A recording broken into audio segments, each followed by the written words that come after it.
Perfeito, pessoal. Boa noite. Hoje a gente vai conversar sobre mais um tema aí da nossa mentoria e a gente vai falar especificamente sobre um tema que é normalmente, com o perdão da palavra, de arrancar os cabelos, né? Que é a FAPD.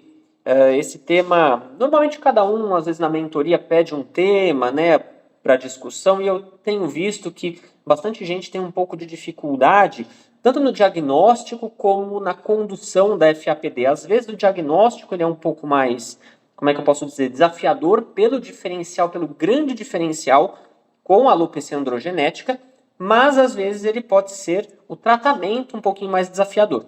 O tratamento por si só, eu confesso que ele não é tão desafiador assim, porque dentre todas as cicatriciais, a FAPD ainda é uma que tem um prognóstico um pouco melhor pelo fato de ser um pouco menos impactante, né? Como, por exemplo, a frontal fibrosante, que a gente sabe que é muito impactante.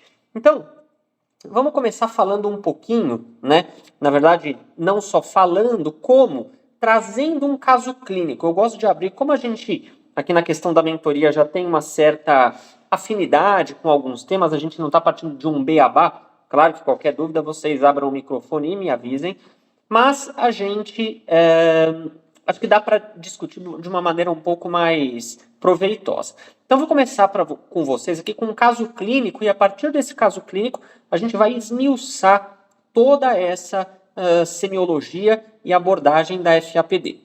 Então, vamos lá, pessoal. Uma paciente aqui do sexo feminino de 52 anos, com uma queixa de queda de cabelo e queimação no couro cabeludo há mais ou menos 6 meses, lá da data quando ela chegou aqui no meu consultório. Ela refere uma leve descamação do couro cabeludo associada e não tinha feito nenhum tratamento prévio, o que era uma coisa daqui relativamente difícil, porque normalmente a paciente com FAPD já vem de múltiplos profissionais, né? Eu acho que vocês têm essa experiência de já ter recebido o paciente tendo passado por muita mão. Só para a gente fazer um parênteses aqui, que eu, na verdade, comecei falando do tema FAPD, mas só para a gente colocar aqui. O que é FAPD? É uma sigla do inglês que significa Fibrosing Alopecia with Pattern Distribution, que é alopecia fibrosante com padrão de distribuição. Que padrão é esse? Padrão androgenético de distribuição, e a gente já vai ver por que desse nome. Então, voltando aqui, a nossa paciente em questão ela tem um diagnóstico de fibromialgia em uso de citalopram, e normalmente, quando a gente pega esses pacientes com fibromialgia ou com alguma outra comorbidade, às vezes a gente sempre acha que o paciente, quando refere dor, queimação, etc., é uma certa somatização, né? Tudo bem, Bruna? Seja bem-vinda. A gente já começou aqui rapidamente com... começando com um caso clínico, tá? Maravilha. Qualquer dúvida, você pode abrir o microfone aí e gritar pra gente. Então, vamos lá. Esse é o nosso primeiro slide aqui, Bruna. Então, essa paciente chegou aqui no meu consultório e falou: doutor, meu cabelo arde um pouco e eu tô sentindo queda, tá caindo um pouco, tô ficando um pouco careca aqui em cima, mas quando eu toco, eu sinto uma estranheza, né? Eu sinto um certo diferente, um toque diferente. Não sei se é dor, não sei se é queimação, mas sinto diferente. Então, quando a gente olha essa paciente, se você pegar uma paciente assim, você vai olhar num primeiro momento e vai falar: nossa, parece uma alopecia de padrão feminino, uma alopecia androgenética, enfim, né? Aquele diagnóstico meio padrão. Quando você não está muito atento, você pode passar desapercebido. Agora, uma coisa que me chama bastante atenção, quando a gente olha nessa paciente, observa nesse couro cabeludo, eu acho que essa imagem ela está bem nítida, a gente começa a perceber que lá no fundo, bem lá no fundinho, na implantação do folículo, na verdade, na emergência desse folículo lá da epiderme, a gente está vendo uma coisa, parece que meio diferente. Você vê um leve descamar, você vê, parece que um leve reforço folicular, que é aquele, parece que o fiozinho ele está levemente tracionado, né? Eu costumo dizer que o reforço folicular parece aquele, com perdão da palavra, mas parece aquele aspecto de frango depenado, que ficam das peninhas ficam os ósteos lá dos folículos, todos saltadinhos. Mas, olhando de uma primeira maneira, eu poderia colocar esse diagnóstico diferencial como uma FAPD? Poderia, né? E aí, quando a gente olha na dermatoscopia, isso é uma coisa que chama muita atenção. Quando a gente olha na dermatoscopia de uma FAPD, normalmente é uma dermatoscopia um pouco diferente daquela dermatoscopia do paciente só com alopecia androgenética ou com alopecia de padrão feminino. Em primeiro lugar, quando a gente olha, a gente quer ver a haste do fio, né? Parece que a haste do fio vai trazer um monte de informação para a gente, não é sempre assim. Olhando, a gente vê um pouco de anisotricose nessa imagem? Vê. A gente vê um pouquinho de fios mais grossos, fios mais finos, mas não é uma anisotricose extremamente extravagante, não é aquela anisotricose com miniaturização que você bate pronto e fala assim, isso daqui é um padrão feminino ou uma alopecia androgenética, concordam? E aí, quando a gente começa a olhar um pouco mais atentamente, a gente observa que também tem um pouco de descamação, né? A gente observa um pouco de descamação aqui, um pouco de descamação acolá, e é uma descamação que a gente fica um pouco em dúvida. Nossa, será que essa é uma descamação predominantemente interfolicular ou perifolicular? Aqui no caso, a gente tem os dois, né? Essa paciente tinha acabado de pintar o couro cabeludo, é uma paciente que tinha um status seborreico de base, mas olhando nessa dermatoscopia, a gente consegue observar, evidentemente, que ela tem um pouco de hiperceratose perifolicular, né? Então, a gente tem hiperceratose aqui, a gente observa hiperceratose perifolicular aqui, a gente observa uma hiperceratose perifolicular aqui nessa região, uma hiperceratose perifolicular que é já um padrão um pouco mais diferente daquela hiperceratose que a gente observa na dermatite seborreica, concordam? Além disso, uma coisa que eu chamo a atenção para vocês, né, quando a gente vai fazer uma avaliação de uma dermatoscopia, é que na FAPD, vocês lembram quando eu falo sobre aquele aspecto heterogêneo da epiderme? A gente observa na FAPD que, como é um padrão mais difuso, você não tem uma área predominante de eritema ou uma área predominante de fibrose. Porque a FAPD ela vai pegar os fios espaçados, os fios meio que intercalados. Então você vai ter áreas onde você vai estar em atividade, né, autoimune, e áreas em que você não vai ter mais atividade, ou essa atividade já vai ter passado. Então você vai ver áreas com um certo eritema, áreas com uma área mais leucoplásica, se a gente pode dizer assim, uma área mais pálida, né? E uma área de epiderme normal intercalada. Então a gente observa que não é uma epiderme, quando a gente olha para essa pele, uma epiderme homogênea, né? É uma epiderme bem heterogênea, na verdade. A gente observa áreas de eritema aqui em cima, aqui nessa lateral próximo das áreas de mais hiperceratose. Aqui no centro, eu já observo uma área mais pálida, né? Parece até uma área com quê de uma fibrosezinha, né? Quando a gente abre essa imagem, que a gente amplia um pouco mais, dá para observar nitidamente que você tem junto, né, nessas áreas, o casting folicular, que é aquela área de hiperceratose, aquele cilindro pilar que acompanha o folículo, né?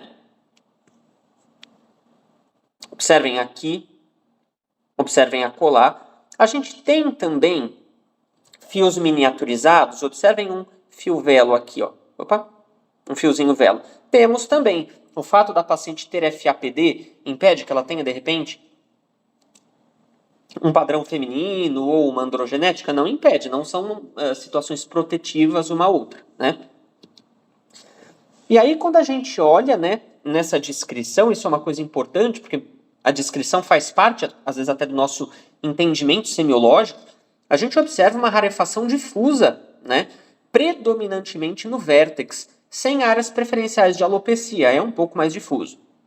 E na dermatoscopia, aquilo que a gente citou, uma diminuição da quantidade global de fios e do número de fios por folículo, o que seria compatível com uma androgenética ou um padrão feminino, mas tem algo a mais, né? Você tem a presença de descamação perifolicular, cilindros pilares ou os castings foliculares, associado a um padrão mais leitoso, opaco, interfolicular, que o que é isso? São as áreas onde a fibrose já acabou passando, né? E em algumas areazinhas de uma aparência mais cicatricial, a gente não tem um eritema ou uma Pedro, ficou anisotricose. mudo. Opa! Agora volta?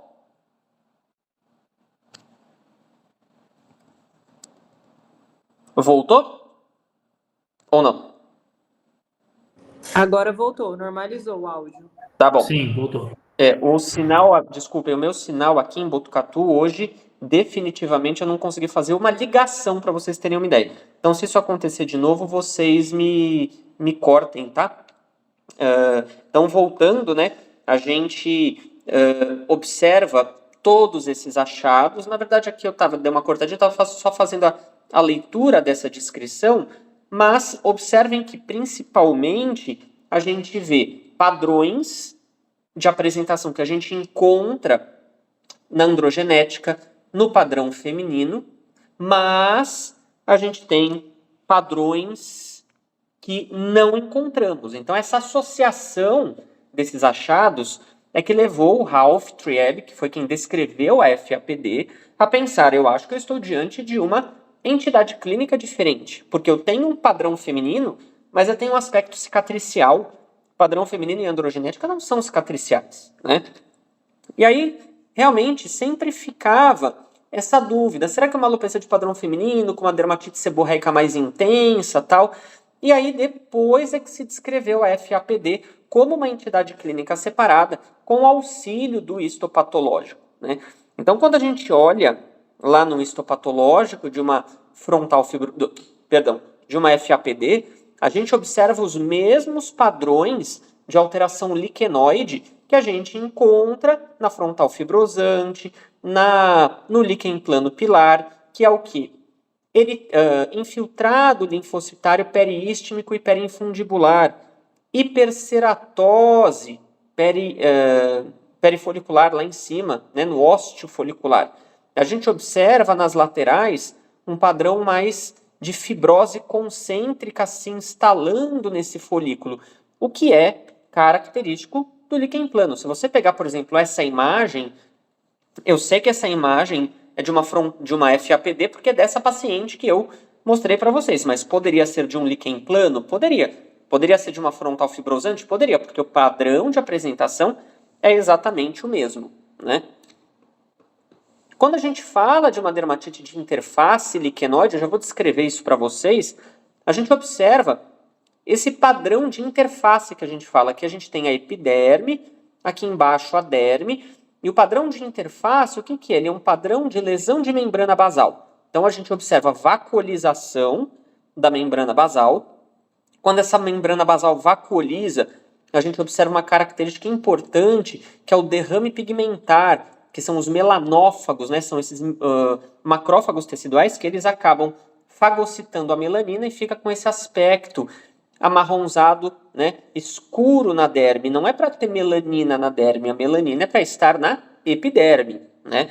A gente observa outros sinais como os corpos de Sivat ou corpos redondos, que são corpos apoptóticos.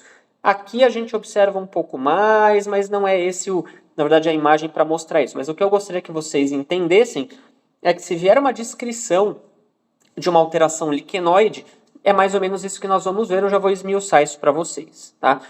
Então, como que a gente vai agora, passando esse quadro clínico todo, né, fazer uma diferenciação, que é isso que, na verdade, eu acho que vocês têm essa grande dificuldade, né, da tricoscopia, de um líquen plano, de uma alopecia frontal fibrosante e de uma FAPD, ou, na verdade, a diferença para uma androgenética e um padrão feminino, né?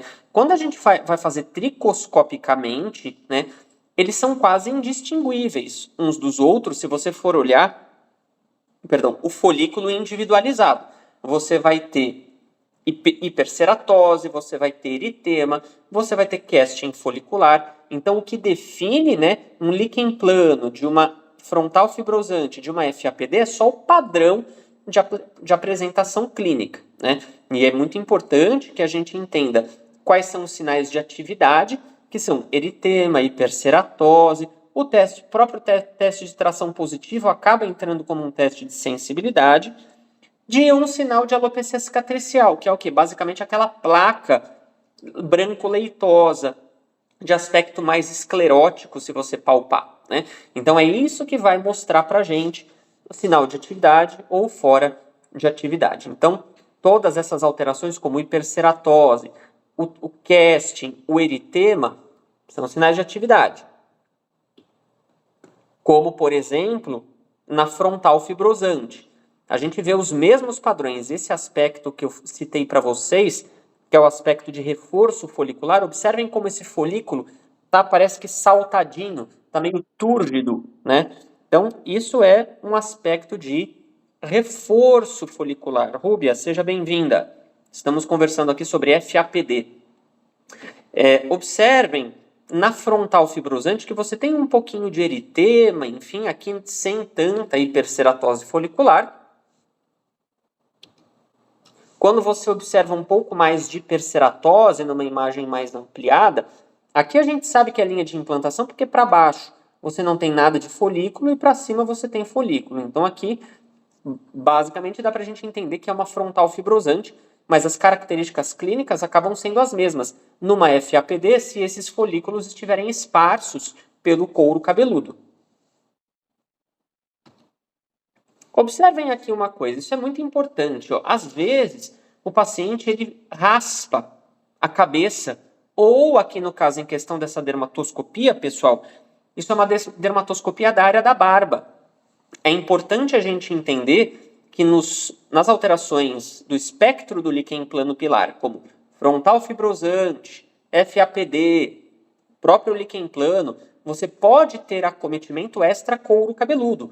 Você pode ter acometimento de sobrancelha, você pode ter acometimento da área da barba, pelos do resto do tegumento, axila, região genital, que quando isso acontece a gente chama daquela síndrome, né? Síndrome de Graham-Little, que é quando você tem o acometimento também extra couro cabeludo, com sinais de líquen plano, hiperceratose, etc. Né? Então isso daqui é uma alopecia da área da barba. Observe como esse eritema parece um eritema mais esparramado, né? É próprio da localidade, da localização. E às vezes a gente fala para o paciente, nossa, você está com foliculite. Né? Isso é muito confundido quando você tem um paciente do sexo masculino, é muito confundido com foliculite. Na verdade, não é foliculite, porque a gente não vê pústula. Né? A gente só vê hiperceratose e eritema. E é muito comum que o paciente venha para você e fale, doutor, eu estou sentindo coçar, a minha barba coça. E aí trata, como foliculite, mas na verdade não é foliculite. Faz parte do espectro do líquen plano que pode vir associada com a FAPD.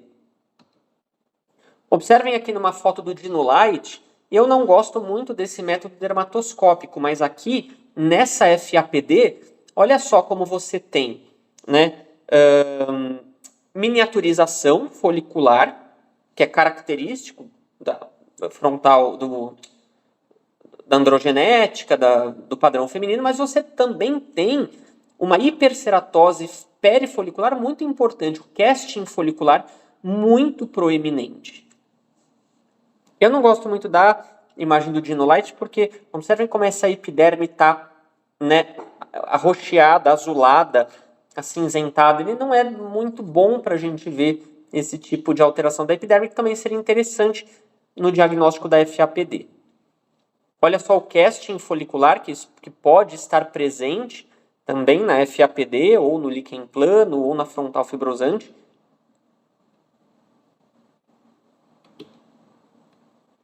Quando a gente fala, né, desses sinais de alopecia cicatricial que já passou, na verdade, eu acho que essa é uma das grandes dificuldades que vocês têm quando, às vezes a gente vai checar um caso e fala, Pedro, eu não sei se eu estou diante de uma androgenética com uma dermatite seborreica, não é?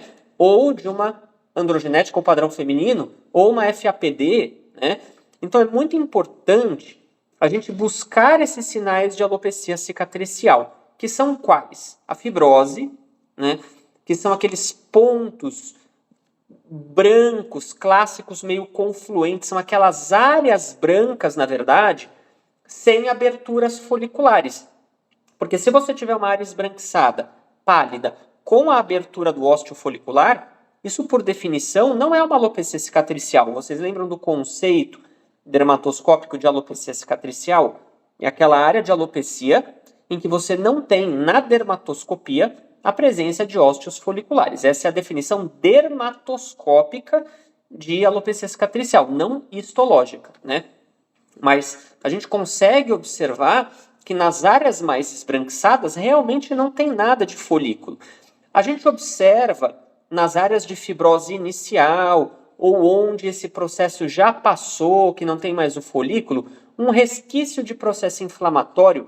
Não é um sinal descrito, mas eu, Pedro Colli, gosto muito de mostrar para vocês como um aspecto de sorvete de morango, né? Ou iogurte de morango, fica aquele aspecto rosado, né? Isso não é um termo dermatoscópico utilizado, é um termo mais didático que eu gosto de discutir com vocês, mas é um aspecto em sorvete de morango, iogurte de morango, que fica aquele aspecto meio rosado, leitoso, que saiu da fase do eritema e está tendendo para a fase mais esbranquiçada. Muito raramente a gente vê alguns vasos alongados, mas isso é muito raro e normalmente confunde com a dermatite seborreica. Isso não é um critério muito bacana. Isso aqui que eu queria mostrar para vocês, pessoal. Observem aqui. Nós temos a seta azul e a seta vermelha. Antes de ver as setas, olhando assim num primeiro momento, você vai falar para mim, Pedro, parece uma alopecia tipo padrão feminino ou uma alopecia androgenética, porque eu tenho anisotricose. Eu tenho fios aqui grossos, mas eu também vejo fios muito fininhos, miniaturizados, né? Eu observo áreas eritematosas com áreas brancas, pálidas, né? Que não tem abertura folicular. Então, isso daqui é o clássico da FAPD. Observem aqui como nessa imagem a gente tem hiperceratose perifolicular. Eu vejo hiperceratose aqui, eu vejo hiperceratose aqui em cima, né? Então, isso daqui é muito clássico da FAPD. A FAPD, observem que ao mesmo tempo eu vejo folículos que estão intactos, né? Que não tem tanto eritema. Observem em contrapartida alguns folículos que têm muito eritema. Olha só esse aspecto branco, do lado do branco leitoso, do iogurte de morango ou do sorvete de morango que eu falei para vocês, esse aspecto mais rosado, né? Olha aqui nessa região.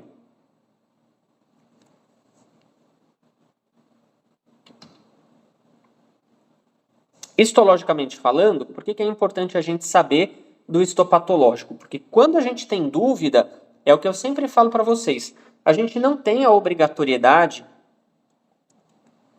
de bater o martelo em todo caso clínico.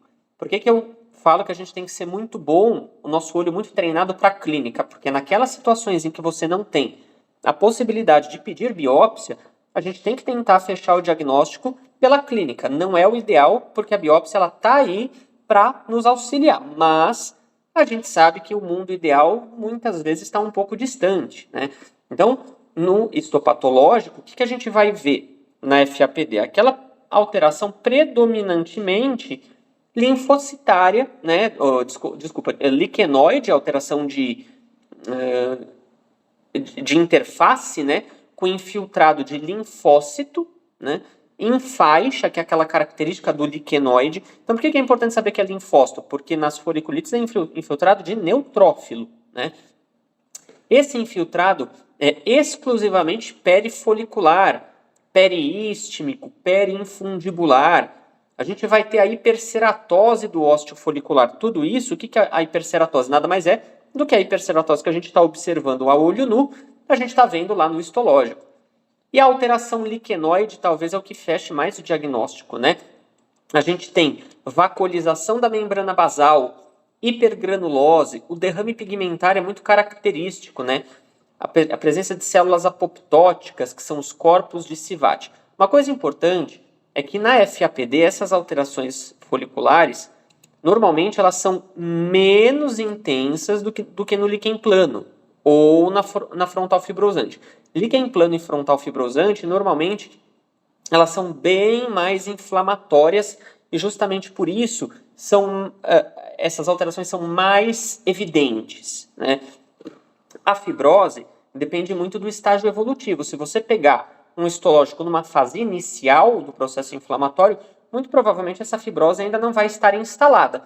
Por isso é muito importante, muitas vezes, a gente sempre solicitar quantos? 2 fragmentos. Claro, um para corte transversal, corte transversal e um para corte longitudinal. Mas mesmo assim, às vezes, um dos cortes consegue pegar mais alterações do que o outro corte, né? Quando você tem esse processo mais tardio, normalmente a gente observa mais fibrose. Quando você tem um processo mais precoce, a gente vê mais infiltrado. Mas aqui, pessoal, é ruim você pegar o processo mais tardio? Não. Porque se você, concordem comigo ou discordem, né? Se você estiver diante de uma dúvida diagnóstica entre androgenética e padrão feminino ou FAPD, se vier com fibrose, você fecha o diagnóstico de FAPD. Por quê? Androgenética e padrão feminino não são alopecias cicatriciais, né? Então, a presença, às vezes você não consegue ver todas as alterações liquenoides. Basta você definir pelo histológico se a alteração que está ali presente é cicatricial ou não cicatricial. Concordam? Outra coisa, o acometimento de glândula sebácea normalmente é bem uniforme, né? Nas alopecias cicatriciais, a gente observa mais acometimento de glândula sebácea, ao contrário, por exemplo, de uma tricotilo, de uma androgenética, que na androgenética, muito pelo contrário, a glândula sebácea ela vai estar hipertrofiada por conta do estímulo androgênico, muitas vezes, né? E quando você tem uma presença muito maciça de glândula sebácea, muitas vezes isso é um fator para você duvidar de que seja uma alopecia cicatricial, tá? Porque quando você vê muita glândula sebácea ali, normalmente o processo cicatricial ele engloba a glândula sebácea junto, o negócio vai junto de uma vez, tá?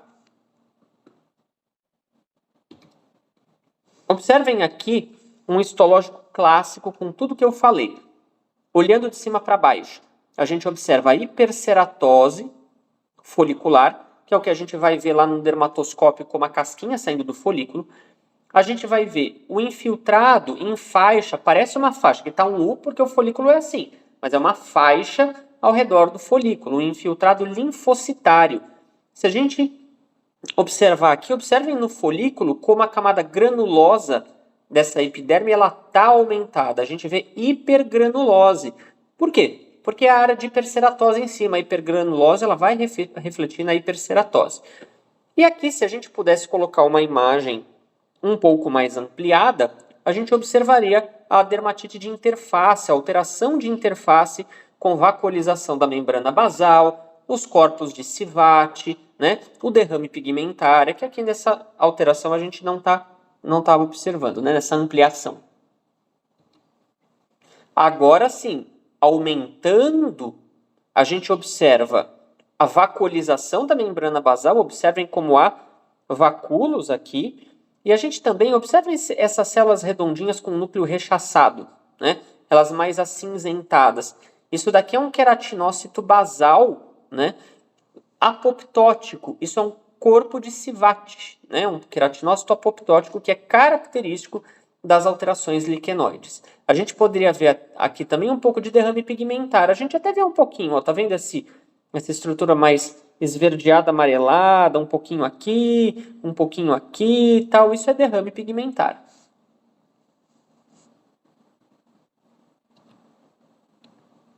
Então é muito importante a gente lembrar, né, que na FAPD o histológico ele se repete para todas as doenças do espectro do líquen plano. Então não esperem encontrar algo que seja patognomônico de FAPD, porque não vai ter, né? O que vai diferenciar é o diagnóstico e a apresentação clínica. Eu acho que aqui na parte de semiologia não é tanto a dificuldade, né? Muitas vezes, claro, a dificuldade está no diagnóstico, mas a dificuldade também está no tratamento. Então, como toda alopecia cicatricial, né, pessoal, o principal objetivo do tratamento é interromper a progressão, é diminuir a intensidade dos sintomas, como prurido, queimação, né? Dificilmente ocorrerá repilação, a gente sabe que na FAPD ainda existe um certo prognóstico, porque na FAPD especificamente ocorre uma grande entrada dos fios anágenos na fase telógena. E eles acabam, às vezes, até conseguindo retornar um pouquinho. Não que ocorra reversão da área de fibrose, não é isso. Mas aqueles fios que estavam telogenizando, eles conseguem, às vezes, voltar e melhorar um pouquinho a repilação, né?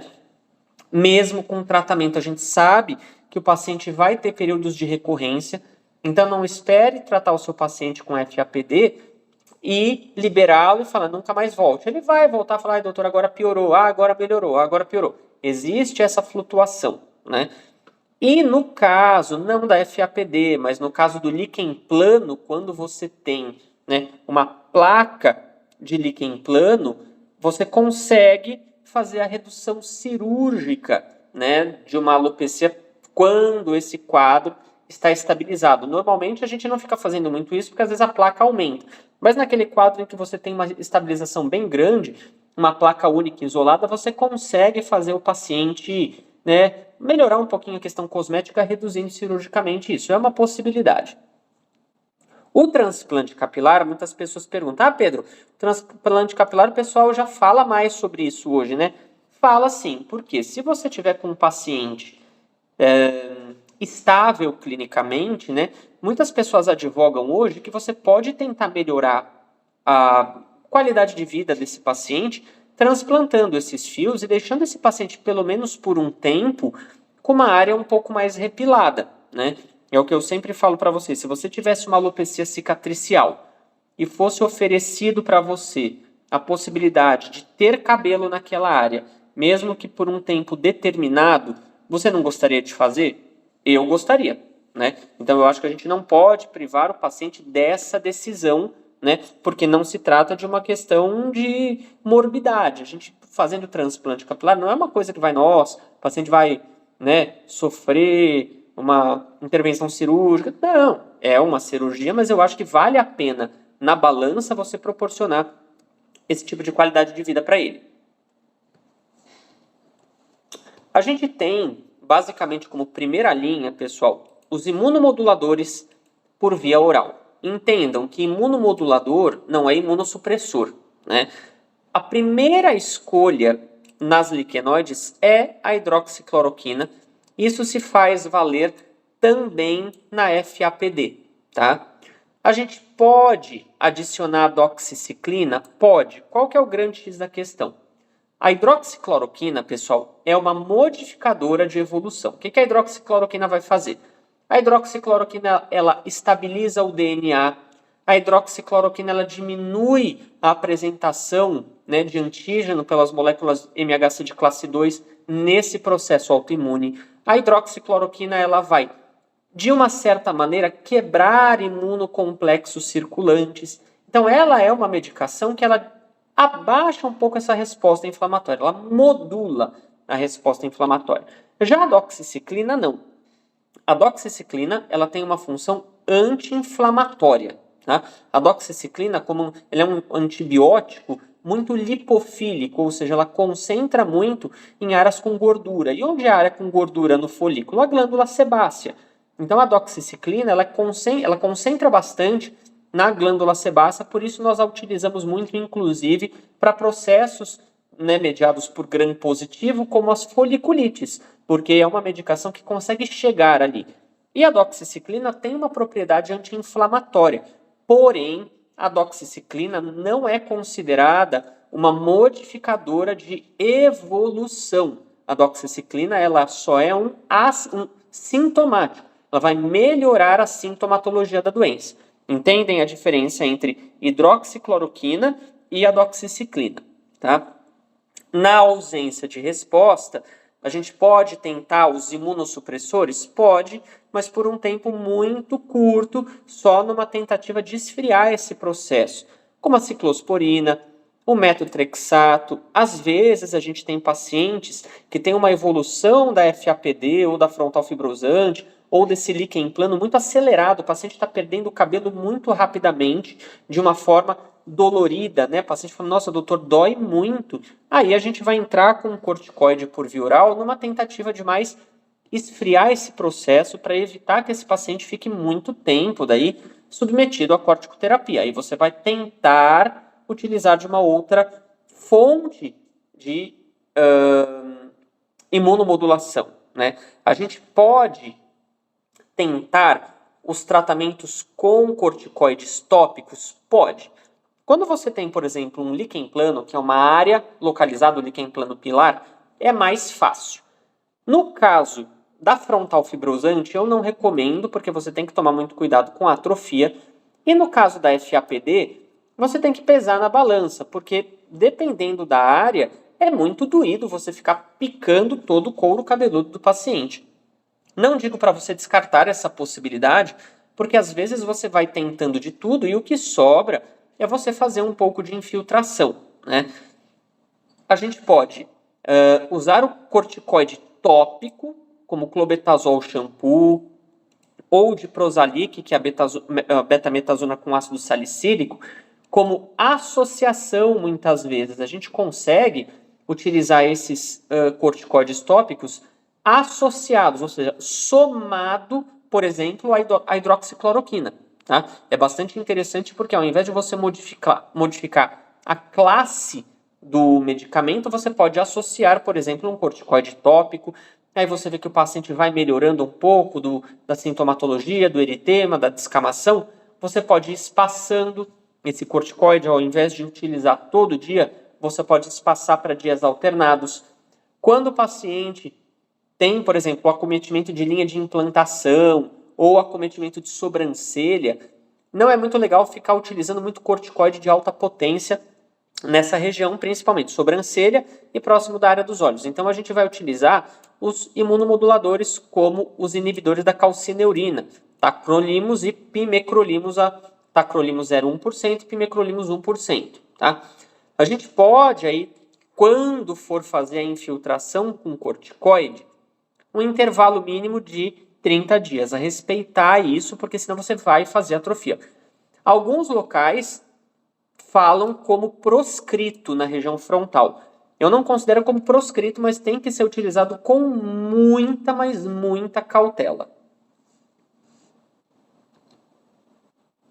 Aqui, pessoal, eu ainda não falei sobre a finasterida, dutasterida, mas pode ser uma possibilidade. Então, vamos colocar dentro de um protocolo para a gente treinar. Primeiro lugar, você tem uma FAPD. Diagnosticou aquela paciente com uma queda difusa, com eritema perifolicular esparso, com alguns folículos com hiperceratose perifolicular, áreas de pele sã, áreas de pele mais acometida, aquele padrão mais esbranquiçado, outro mais avermelhado, aquela epiderme mais heterogênea. Biopsiou, liquenoide, fibrosante, fechou como FAPD. Primeira conduta, hidroxicloroquina, é o padrão ouro, 400 mg. Paciente melhorou? Ótimo, vamos mantê-lo com a hidroxicloroquina. Mantém com a hidroxicloroquina e pede avaliação oftalmológica uma vez por ano por conta daquela questão da hidroxicloroquina da retinopatia. Né? Não melhorou? O que a gente vai? Você só vai, vou modificar de uma maneira, de uma vez por todas aí pra gente... Não, a gente pode associar, né, a essa hidroxicloroquina um diprozalic, um clobetasol, um Tarfic, antes de você modificar, né, de você trocar completamente e descartar essa hidroxicloroquina. Então a gente pode, se tiver melhora, você mantém a associação da hidroxicloroquina com os tópicos. Não melhorou? Você pode associar doxiciclina? Pode, para reduzir sintoma. Você pode introduzir a isotretinoína. Alguns artigos colocam a isotretinoína como uma das propostas de tratamento. Mas observem aqui que eu não estou colocando a isotretinoína como tratamento de primeira linha. Tá? A isotretinoína não é primeira linha para tratamento das alterações liquenoides, só naqueles casos de hiperrefratariedade. Metotrexato não é muito habitual, mas naquele paciente que vai sendo refratário a tudo, a gente tem que lançar mão de alguma coisa para que essa paciente não perca cabelo. E uma grande carta na manga são os inibidores de 5-alfa-redutase. Alguns artigos mostraram que finasterida e principalmente dutasterida as meta-análises mostraram que ela tem um nível de evidência científica muito bom, o que é um pouco paradoxal, porque se a gente for pensar no mecanismo de ação dos inibidores de 5-alfa-redutase, que atuam lá na conversão da testosterona para dihidrotestosterona, isso não justificaria, né, o uso dos inibidores de 5-alfa-redutase. Mas a meta-análise, que é a medicina baseada em evidência, mostra isso. Então, já que tem efeito, vamos utilizar. Também com critério, são os mesmos critérios, se a gente for utilizar por uma alopecia androgenética, etc., tem que tomar muito cuidado. Se a paciente estiver em fase reprodutiva, está em uso de anticoncepcional, né? Tem histórico familiar de câncer de mama, toda aquela coisa, né? E quando aí o paciente se torna refratário a todas essas circunstâncias, você pode fazer infiltração com corticoide. Só não recomendo que a faça na alopecia frontal fibrosante, porque ocorre um risco muito grande de você fazer atrofia, tá? Uma coisa importante é que quando você está diante da paciente, faça sempre o pull test, tá? O pull test, que é o teste de tração, você vai pegar um grupo de aproximadamente 50 fiozinhos, fazer uma tração suave e aí você vai olhar e verificar se você tem uns fiozinhos saindo. Ele não é igual o pull test do eflúvio, né? Que você tira, tem que ser mais do que 5 fios num grupo de 50 fios. Aqui você vai ter o pull test. Se você fizer na linha de implantação frontal, por exemplo, você vai tirar alguns. Se eles forem saindo é porque está positivo, tá? Importante, pessoal, a isotretinoína não é a primeira linha de tratamento, como eu havia citado para vocês, porque todo mundo pergunta, pessoal, Pedro, e a isotretinoína e tal? Eu, particularmente, claro, daí o último nível de evidência científica, que é a opinião de especialista, eu nunca vi uma paciente melhorar tanto com iso, exceto para aquelas pacientes que também possuem as pápulas faciais da frontal fibrosante. Aí sim, é excelente, realmente tem uma boa taxa de melhora.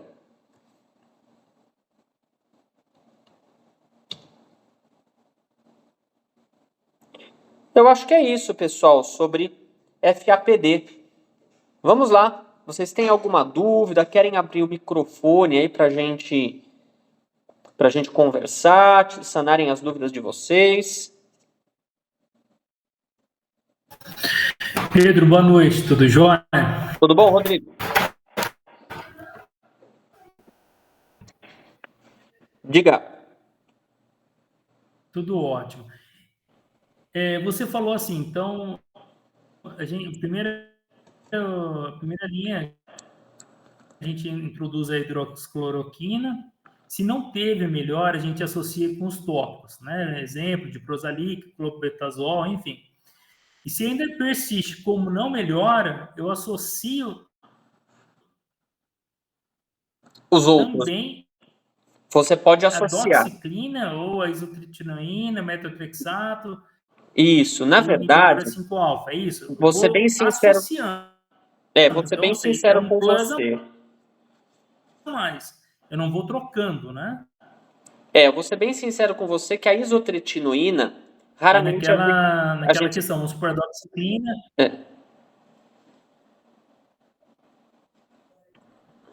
Eu acho que a gente tá com um pouco de delay aí. Uhum.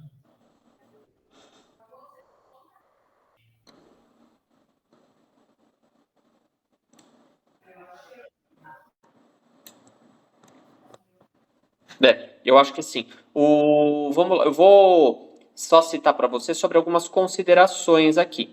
A doxiciclina, você pode associar a hidroxicloroquina. Eu acho legal porque você tem menos nível hepatotóxico. A isotretinoína, se você for associando hidroxicloroquina, doxiciclina, etc., mais a isotretinoína, já não recomendo. Primeiro que a doxiciclina ela é contraindicada, né, de você associar com a isotretinoína por risco de aumento da pressão intracraniana. Se você chegou no metotrexato, eu não recomendo você, né, ir associando. Aqui eu acho que, na verdade, tenha me expressado mal. A associação é com a doxiciclina, né, porque depois, se não melhorou com hidroxicloroquina mais doxiciclina, eu recomendaria você transicionar já para um inibidor de 5-alfa-redutase, como a dutasterida, e eu recomendaria você já ir direto para a duta, tá?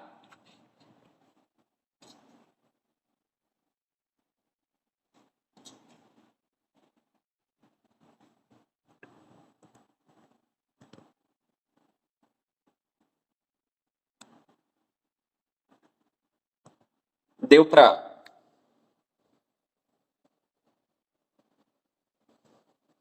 sanar aí?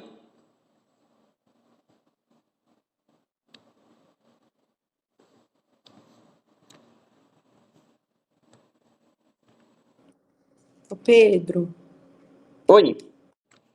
Pedro, se a gente tiver que usar isotretinoína, a gente usa numa dose mais baixa ou usa numa dose mais elevada?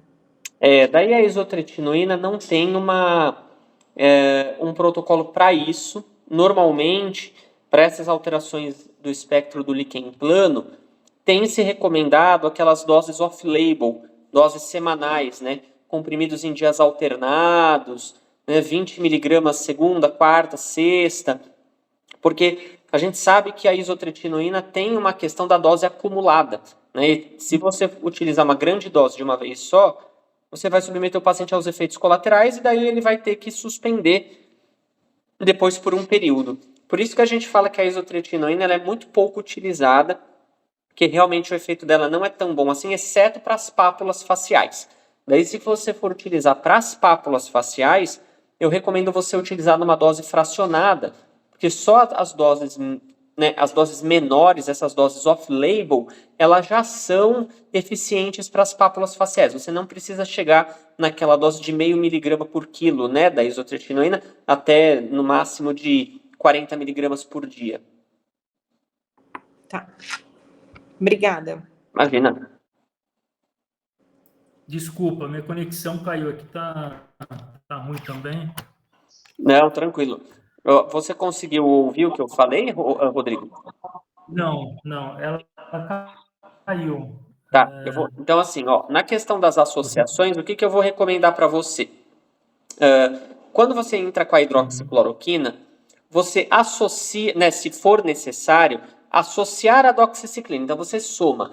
Se você precisar passar para outros medicamentos, como metotrexato, mesmo inibidor de 5-alfa-redutase, daí eu já recomendo Ficou você mudo, Pedro. trocar. Então, peraí.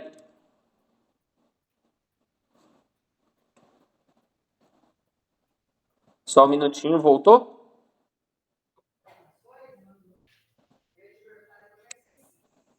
Voltou? Voltou. Para quem está acompanhando a gente, eu e o Rodrigo, nós estamos muito próximos aqui no interior de São Paulo, Botucatu e Bauru. Eu estou em Botucatu, o Rodrigo em Bauru. Então, o nosso sinal aqui no interior, gente do céu, só por Deus. Wi-Fi, Tá horrível. 4G, 5G, 5G nem tem, né? Então, como eu estava falando, se você precisar passar para ISO, metotrexato, inibidor de 5-alfa-redutase, você tira a hidroxicloroquina e os outros. Você já pula. Né? Talvez eu tenha me expressado mal aqui. Aqui você só vai associar se você chegar na doxiciclina. Perfeito. Senão você começa a aumentar muito a hepatotoxicidade, sabe? Você vai só adicionando.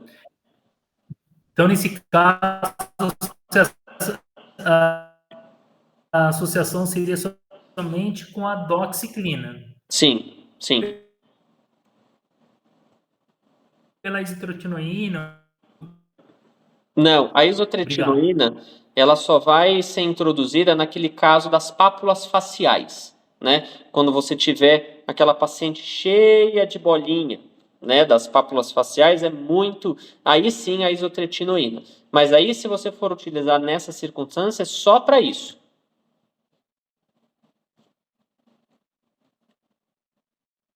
Perfeito, obrigado, viu? Imagina. Pedro, eu sei que não é assunto da aula, mas eu teria uma pergunta sobre o lúpus discoide. A gente pode tratar também com a hidroxicloroquina, no caso? Não só pode, como deve. Na verdade, a hidroxicloroquina, ela vai entrar como primeira opção no lúpus discoide. Se eu não me engano, você, Rubi, aqui perguntou? Isso, prof. Ah, ótimo, é que eu não vi aqui o seu microfone. Eu acho que seria até interessante a gente fazer uma aula de novo sobre lupus discoide. Eu fiz no ano passado com o pessoal da mentoria que estava aqui, mas eu acho importantíssimo a gente revisar. No lupus discoide, a hidroxicloroquina ela vai entrar como primeira opção de tratamento sistêmico, tá? Porque ela vai sim estabilizar a lesão. Se o paciente não melhorar com hidroxicloroquina, você já pode partir para metotrexato. Daí você pula no caso do lúpus discoide, né? Perfeito. Muito obrigada. Imagina. Mas me lembra da gente fazer uma aula sobre lúpus. A gente vai ter que fracionar, porque lúpus é bem extensa. Mas eu acho um tópico importante da gente rediscutir, porque entra em muito diagnóstico diferencial. Perfeito, obrigada. Imagina. Essa aula vai ficar salva, doutor? Vai sim, eu estou gravando aqui. Eu vou colocar lá no nosso canal da mentoria. Maravilha, obrigada. Mais alguma dúvida, people?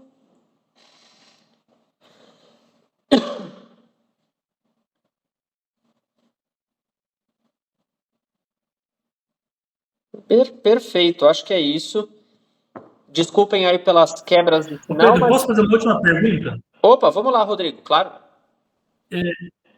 Só uma pergunta aqui no caso. Paciente,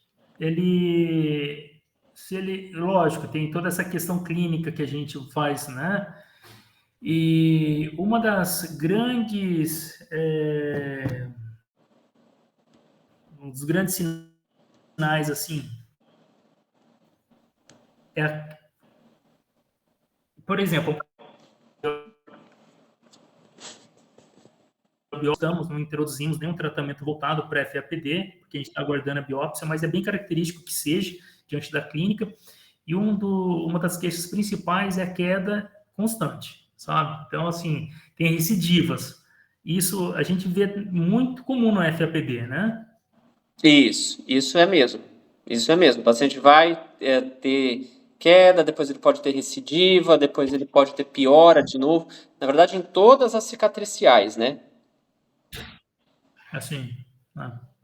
E aí, com o tratamento, isso aí é aquilo que você falou, a gente vai conseguir dar uma cessada nesse quadro de queda. E você acha que melhora bastante, Pedro, com esse tratamento, a sua experiência? Depende É qual o que você está mesmo para falando. cessar essa queda. É aquele paciente Perdão? é aquele paciente que você discute comigo sempre na mentoria, né? Isso, Rodrigo, eu acho que isso. assim, a gente chegou numa fase que você vai ter que aguardar a biópsia. A gente não vai ter muito como assim, modificar muito. Talvez, eu acho que até a isotretinoína fosse uma proposta para ele, como já usou de tudo, né? Mas eu recomendaria primeiro a gente aguardar essa biópsia para finalizar o diagnóstico, Biópsia. e a gente reiniciar. Mas eu acho que você pode, sim, nessa hipótese diagnóstica, tentar a associação da hidroxicloroquina com a doxiciclina, por exemplo, né? E fazer todo esse protocolo. Mas esse é o prognóstico dele, você acha que tem uma melhora ou vai cessar mesmo essa queda? Não consigo É dizer. difícil. Não consigo dizer. O futuro é muito complicado, né? É difícil, A né? gente vai precisar ver a biópsia dele, primeiro bater o martelo no diagnóstico. Eu entendo que esse paciente tem trazido muita preocupação, né? Nossa, E demais. e assim, não vou conseguir te dar essa resposta do futuro do que vai acontecer. Mas Não, sim. A pergunta é assim, mas se você tipo assim, diante da sua experiência, se teve um prognóstico que teve uma melhora significativa, ou não teve, olha, se for uma entendeu? FAPD mesmo, no caso desse paciente, a gente provavelmente vai conseguir ter com tratamento adequado, ter uma importante redução nessa percepção da queda, né? E aí a Entendi. gente provavelmente vai conseguir, mas precisa ter o diagnóstico batido. Ah, sim. Não, fica pronto semana que vem. Daí eu já Perfeito. Daí você não manda aí, vejo a hora de ficar pronto, pelo amor de Deus. Nossa. a gente discute. Mas é aquilo que eu falei, Rodrigo. Eu ainda acho que esse seu paciente faz uso de algum androgênio, alguma outra coisa que está piorando esse pós-transplante dele. Eu ainda acho, e ele não quer dizer, ele não quer falar. Eu tenho muitas. Olha, é difícil. Ele está treinando, ele assim, em poucos meses ele cresceu, Pedro. Você não tem noção. Então, eu acho que isso é assim, contra fatos não há argumentos, né? A gente olha como médico e a gente sabe quando tem alguma coisa por trás aí. Sim, é difícil. Não, mas eu agradeço. Obrigado, viu? Imagina. Eu que agradeço, pessoal. Obrigado, Rúbia. Muito obrigado, Bruna. Um grande abraço. Mariana, grande abraço para vocês.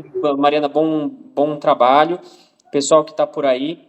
Rodrigo, grande abraço. Vocês precisando de alguma demanda específica, me acionem. Um bom descanso e um bom começo Obrigado, de semana. Pedro. Uma ótima noite para você. Boa Pra noite você a todos. também. Tudo de bom. Boa Até noite. mais. Boa noite.